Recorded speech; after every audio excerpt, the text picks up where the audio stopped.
Bentar. Kakak aku ini cari. 1, 2, 3. Assalamualaikum warahmatullahi wabarakatuh. Saya Naili Rahma dengan NIM 25060711032. Saya Nabila Afra Jian Mahira dengan NIM 2506071101059. Di sini kami akan mempresentasikan hasil dari diskusi kami tentang tasawuf bab ke-7, yaitu mengenai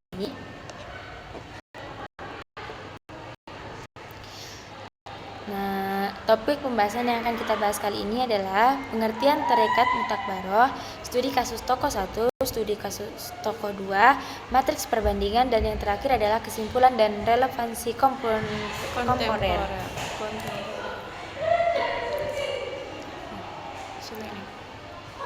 Tarekat Muktabaroh, studi kasus tarekat Syaziliyah.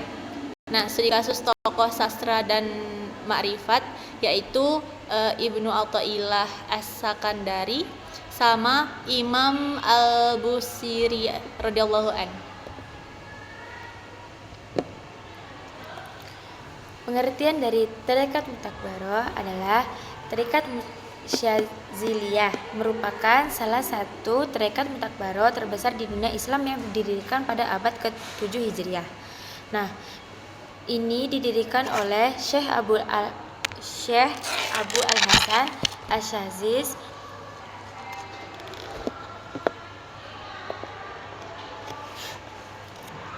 Syazili 593 sampai 656 Hijriah atau 1196 sampai 1258 Masehi.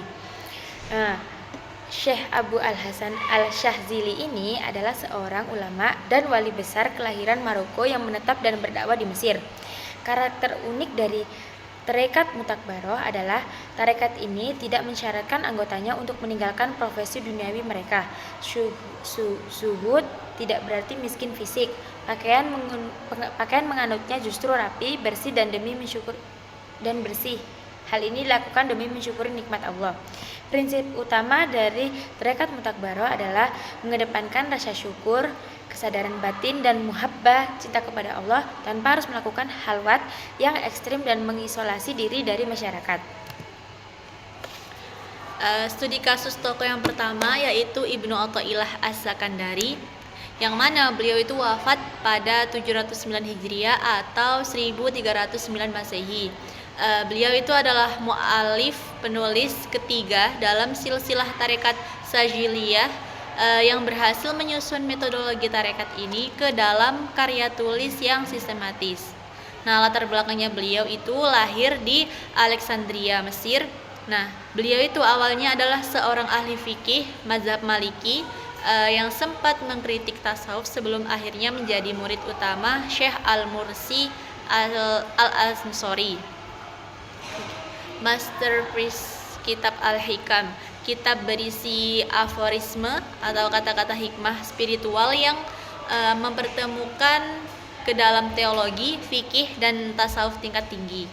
Nah, pemikiran utamanya menekankan pentingnya membersihkan hati dari ketergantungan pada amal ibadah formal. Jadi manusia itu harus bersandar pada rahmat Allah, bukan hanya pada egonya sendiri. Nah, studi kasus tokoh 2 ini oleh Imam Al-Bushri RA.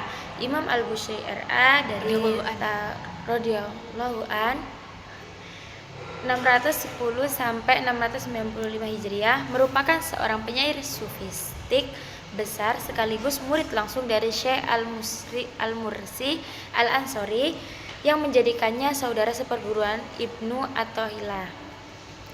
Kontribusi utama dari beliau adalah mengekspresikan ajaran cinta muhabbah tarekat Syaziliyah melalui jalur sastra dan syair pujian kepada Rasulullah SAW.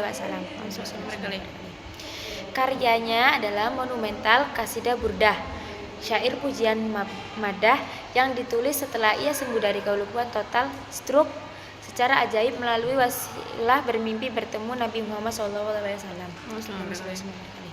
Esensi dari ajaran beliau adalah mengajarkan bahwa pendekatan diri kepada Allah Subhanahu wa taala dapat dicapai dengan menumbuhkan rasa cinta yang mendalam kepada Nabi Muhammad SAW sebagai pintu gerbang ma'rifatullah. Matriks perbandingan peran dari kedua tokoh tersebut ini. Aspek perbandingan dari pendekatan ekspresi, kalau Ibnu Athaillah ini tadi prosa, teoretis, falsafi, sama aforisme hikmah. Sedangkan Imam Al-Busiri radhiyallahu an ini sastra, syair atau qasidah, sama estetika spiritual. Nah, karya utamanya Ibnu Athaillah ini kitab Al-Hikam, Taj Al-Arus, sama Al-Tanwir. Sedangkan Imam Al-Busiri radhiyallahu an itu kasidah burdah sama qasidah mudhariyah. Nah, fokus ajaran kalau Ibnu Athaillah ini tadi purifikasi tauhid, tazkiyatun nafs, azab murid. Imam Al-Busiri radhiyallahu an mahabbah rasul, syafaat dan ketundukan batin. Nah, kesimpulan dari dan relevansi kontemporernya adalah kesimpulan tarekat Syadziliyah membuktikan bahwa tasawuf dan tarekat Muktabaroh bukanlah ajaran yang menjauhkan umat dari realitas sosial, melainkan sarana pembersih jiwa di tengah kesibukan dunia. Dan sinergi tokohnya melalui dimensi intelektual Ibnu Athaillah, Al-Hikam, dan dimensi rasa atau sastra Imam Al-Busiri, Burdah, tarekat Syadziliyah menjadi jalan spiritual yang seimbang dan mudah diterima lintas generasi. Nah, jadi Nggak ada tanya jawab. mungkin cukup sekian presentasi dari kami. Atas kurang lebihnya mohon maaf. Wassalamualaikum warahmatullahi wabarakatuh.